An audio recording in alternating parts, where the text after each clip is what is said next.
இந்தியாவிடம் சுரண்டப்பட்ட பாகிஸ்தான்.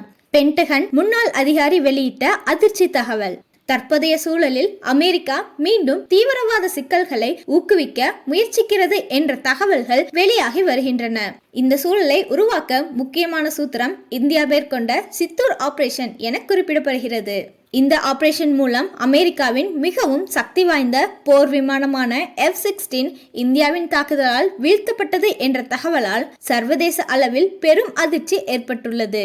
உலகிலேயே மிகவும் சக்தி வாய்ந்த போர் விமானங்களில் ஒன்றான F-16 இந்தியா துல்லியமாக கணித்து வீழ்த்திய செய்தி சர்வதேசத்தை உணர்ச்சி பிளம்பாக்கியுள்ளது. அமெரிக்கா போன்ற வல்லரசுக்கு எதிர்பாராத அதிர்ச்சியாக இந்த தாக்குதல் அமைந்துள்ளது.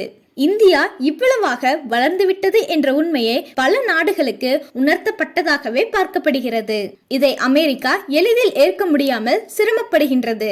இதையடுத்து இந்தியா பாகிஸ்தானில் உள்ள அணு ஆயுத கிடங்குகளை நோக்கி தாக்குதல் நடத்தியதாக தகவல் வெளியானது. இது அமெரிக்காவை மேலும் சினம் கொள்ள செய்தது. காரணம், அந்த அணு ஆயுதங்கள் சீனாவுக்கும் ரஷ்யாவுக்கும் பயன்பட வேண்டி பாகிஸ்தானில் பதுக்கி வைக்கப்பட்டவை. மேலும் அவை அமெரிக்காவின் கட்டுப்பாட்டில் இருந்தன என்ற தகவலும் வெளியாகியுள்ளன. இந்த தாக்குதலுக்கு பிறகு அமெரிக்கா நேரடியாக சூழ்நிலையை கட்டுப்படுத்த முயன்றாலும் இந்தியா பாகிஸ்தான் இடையிலான மோதல் திடீரென முடிவுக்கு வந்தது. இதில் பாகிஸ்தான் முற்றிலும் துவண்டுவிட்டது. இந்த ஆற்றலற்ற நிலை காரணமாகவே பாகிஸ்தான் ராணுவ தளபதி அஷீம் முனிர் தனது பதவியை இழக்க நேரிடும் என்ற அபாயம் நிலவுவதாக பென்டகன் வட்டாரங்கள் தெரிவிக்கின்றன. இந்தியாவின் தொடர்ச்சியான துல்லியமான தாக்குதல்களால் பாகிஸ்தானின் ராணுவம் முற்றிலும் கண்ணை திறக்கவே முடியாத நிலைக்கு தள்ளப்பட்டது.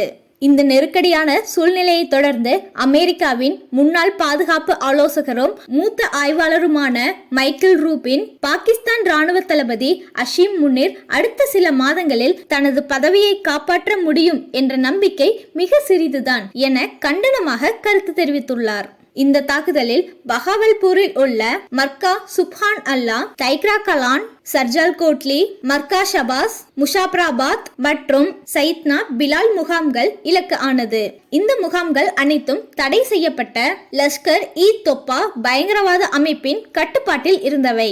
இந்தியாவின் தாக்குதல் மிக துல்லியமாகவும் முக்கியமாகவும் இந்த இடங்களை சேர்ந்தவற்றை சேதப்படுத்தியிருக்கிறது. இதனால் பாகிஸ்தான் பயங்கரவாத அமைப்புகள் அதிர்ச்சியில் விழுந்து அவர்களது போர் வர்த்தனை முயற்சிகள் தோல்வியடைந்துள்ளன. இந்நிலையில் பாகிஸ்தான் ராணுவம் இனி எந்த விதமான தாக்குதலையும் மேற்கொள்ள முடியாது என்பது இச்சம்பவத்தின் தெளிவான உண்மையாகும். இதே போல செய்திகளை உடனுக்குடன் தெரிஞ்சுக்கொள்ள சதுரங்க மீடியாவை சப்ஸ்கிரைப் பண்ணிட்டு எங்க சேனல்ல இருக்கிற வீடியோக்களையும் பாருங்க. நன்றி. இது சதுரங்க மீடியா வழங்கிய சதுரங்க செய்திகள்.